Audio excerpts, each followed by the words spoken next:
सच्चाई हमेशा साफ और सीधी होती है, मगर फरेब के तेज शोर में उसे पहचानना आसान नहीं। आज कुछ मखसूस हल्के सच को बिगाड़ कर कौम के ज़हनों में इंतशार पैदा करने की कोशिश कर रहे हैं, मगर रियासत पाकिस्तान का मौक़िफ़ किसी बहाम का शिकार नहीं।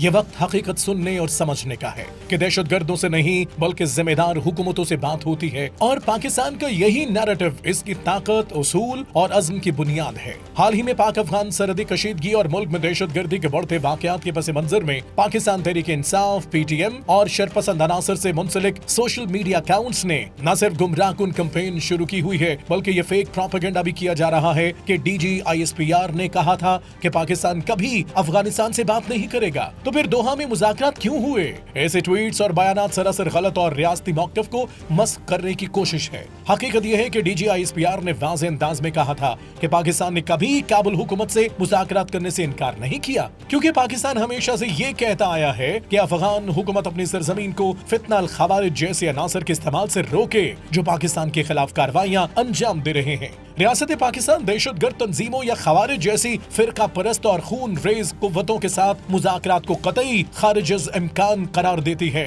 मगर अफगान हुकूमत के साथ सियासी और सफारती राब्ते बरकरार रखने के लिए तैयार है, बशर्ते कि वो सिक्योरिटी के तकाज़ों को पूरा करे। ये मौक़िफ़ कौमी सलामती, उसूल पसंदी और कुर्बानी के इस तसलसल की अक्कासी करता है जिस पर पाकिस्तान की बुनियाद मजबूती से कायम है। माजी के तजुर्बात गवाह हैं कि दहशतगर्द गिरोहों के साथ किए गए हर नाम निहाद अमन मुज़ाकरात ने रियासत को मजीद नुकसान पहुंचाया। इन गिरोहों ने हमेशा मुज़ाकरात को वक्त हासिल करने, असर मुनज़्ज़म होने और अपनी ताकत बढ़ाने के लिए इस्तेमाल किया था। इसी तल्ख तजुर्बे के बाद रियासत पाकिस्तान ने फैसला कुन तौर पर तय कर लिया था कि दहशतगर्दी के खात्मे के लिए अब सिर्फ कार्रवाई होगी, मुज़ाकरात नहीं। इन हक़ाइक़ के बाद अब सोशल मीडिया पर फैलाया जाने वाला झूठा बयानिया दुश्मन और उनके हैंडलर्स के मुनज़्ज़म प्रोपेगेंडे का हिस्सा महसूस होता है, क्योंकि उनका मकसद कौमी इदारों पर एतमाद कमजोर करना और अवाम में इंतशार फैलाना है। इसी तरह एक और हकीकत जो हर पाकिस्तानी को मालूम होनी चाहिए कि जब अफगानिस्तान ने जारियत की तो हमारी मुसल्लह फौज ने भरपूर और मौसर जवाब दिया, और आइंदा भी गैरत और खुददारी के साथ इसी उसूल पर अमल दरामद होगा। पूरी कौम इस बात पर मुत्तफिक है कि जो भी पाकिस्तान की सरहदों या खुद मुख्तारी पर बैली आग उठाएगा उसे मुंह तोड़ जवाब दिया जाएगा। पाकिस्तान एक इस्लामी मुमलिकत है, मगर इस्लाम जुल्म और जारियत की तायद नहीं करता। अगर कोई इस्लामी मुल्क हमारी जमीन को साजिश या हमले के लिए इस्तेमाल करता है तो इसका दिफा करना हमारा हक और फर्ज है।